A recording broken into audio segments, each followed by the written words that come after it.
કાકા અંતિમ સમયમાં હતા. તેમના 4 છોકરાએ, બાપુજી તમે નિરાતે છોડો જીવ તમારો, સંસારમાં જો કોઈ ચિંતા ન કરશો, અમે બધા તમારી કૃપાથી સુખી છીએ, બધું સારું છે. પણ પિતાજીને હવે છેલ્લો શ્વાસ અને આંગળી કરીને વાહ સા બોલતા હતા. સ્પષ્ટ સંભળાતું નહોતું એટલે પેલા છોકરાએ પૂછ્યું, પિતાજી સરખું બોલો. અરે એ તો વાહ સા એટલું જ બોલતા હતા. અને માંડ અંતિમ સમય. અને ડૉક્ટરને બોલાવ્યા. ડૉક્ટર કે જો આમને બોલાવવા હોય તો 50,000નું ઇન્જેક્શન આપું તો એ 1 મિનિટ બોલી શકે. તો પેલા છોકરાઓ તો કીધું હા કદાચ એવું લાગે કંઈક વારસાતમાં મૂકેલું છે, કંઈક દાટેલું છે બાપાએ. ભલે 50,000 જતા ખજાનો ક્યાંક મૂક્યો હોય પાછો ને બોલવાની ઈચ્છા હોય તો કહી દે. ડૉક્ટરને 50,000 આપ્યા. ડૉક્ટરે ઇન્જેક્શન આપ્યું અને એ દાદા તો બોલ્યા, અરે પેલો વાછરડો સાવરણી ખાય છે, તમે ધ્યાન શું રાખો છો કે? વિચાર કરો, મરતા મરતા પણ એને સાવરણીની ચિંતા છે, નુકસાનની ચિંતા છે, પણ ભગવાનનું નામ લેવાતું નથી. समय भक्ति 55 का विषय नहीं है, संत कहते हैं बचपन का विषय है. જેણે બચપનથી ભગવાન માટે સમય કાઢ્યો, ભગવાન એના માટે સમય કાઢશે. યાદ રાખજો, તમે ભગવાન માટે સમય કાઢશો ને ભગવાન એ સમય નોંધી રાખશે. સંસાર ભૂલી જશે પણ ભગવાન ભૂલશે નહીં. એ તમારા માટે પણ સુંદર સમય લાવશે. બસ એના માટે સમય કાઢો. અહીં ધુંધુકારીના ત્રાસથી ધુંધુલી કૂવામાં પડીને મરી ગઈ. હવે ધુંધુકારી એકલો રહ્યો. કેટલી બધી ગણિકાઓને લઈ આવ્યો, પોતાના ઘરમાં 5 ગણી વૈશ્યાઓને લઈ આવ્યો.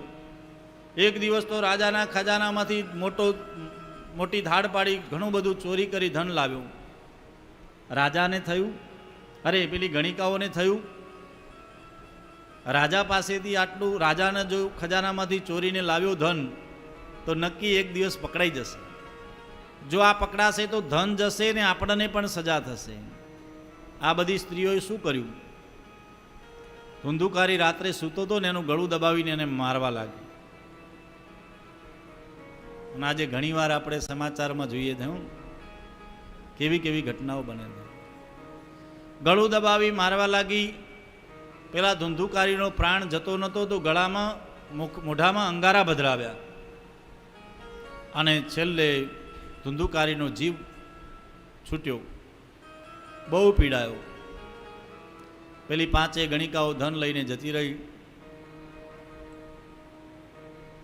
ગોકર્ણ મહારાજ જ્યારથી ધુંધુકારીનો આવો વ્યવહાર હતો ને એટલે સમજી ગયા તો તીર્થયાત્રા માટે નીકળી ગયેલા. એક દિવસ તીર્થયાત્રા કરતા કરતા પોતાના ગામ તરફ આવ્યા. પોતાના ગામમાં સમાચાર મળ્યા.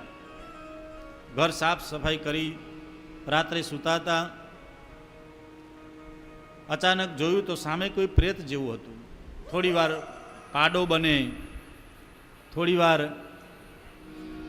કૂતરો બને, થોડી વાર માણસ બને. અનેક પ્રકારના જીવોનું રૂપ લેતો હતો. ગોકર્ણ મહારાજે પૂછ્યું, અરે ભાઈ તું કોણ છે? મનુષ્યના રૂપમાં આવ્યો પણ બોલી શકતો નથી. ગોકર્ણ મહારાજ સમજી ગયા કોઈ અધોગતિ પામેલો કોઈ પ્રેતાત્મા છે.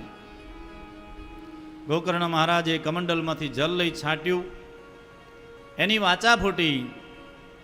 કહે છે, અહમ ભ્રાતા ત્વદીયોસ્મી ધુંધુકારીતિ નામતઃ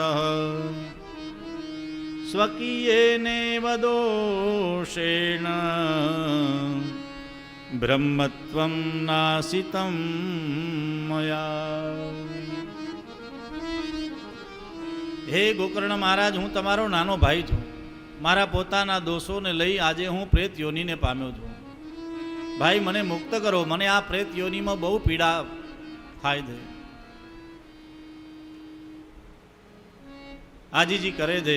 ગોકર્ણ મહારાજે કહ્યું, ધુંધુકારી, તારા માટે તો મેં ગયાજીમાં કેટલા શ્રાદ્ધ કર્યા, જે તીર્થમાં ગયો તારું તર્પણ કર્યું, મને સમાચાર મળ્યા, કેટલા મેં શ્રાદ્ધ કર્યા, પણ છતાં તું પ્રેત યોનિમાં જઈ.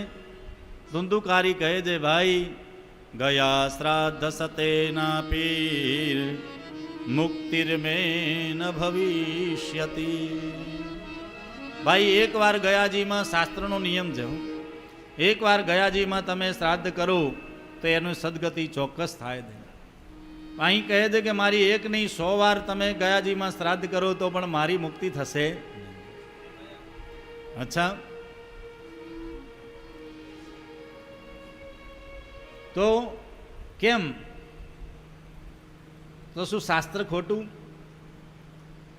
પણ યાદ રાખો, આપણા શાસ્ત્રોમાં જે પણ ઋષિમુનિઓએ પરંપરા બતાવી છે ને બહુ અદ્ભુત છે.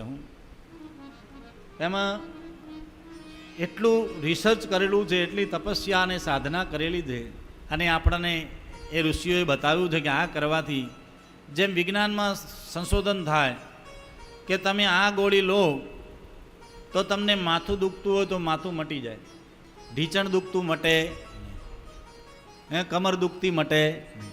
વિચાર કરો એ કેવી ગોળીની અસર હશે, સીધું માથું જ મટી જાય થોડા જ સમયમાં.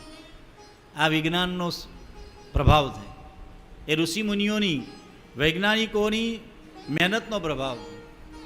એમ શાસ્ત્રોમાં પણ ઋષિમુનિઓનો આ જ પાવર છે. કે એમણે ઘણું ભજન કર્યું, ઘણો સત્સંગ કર્યો, અને એક એક મંત્ર ઉપર એમણે સિદ્ધિ મેળવી કે તમે આ મંત્ર જાપ કરો એટલે તમને આની અસર આવી જ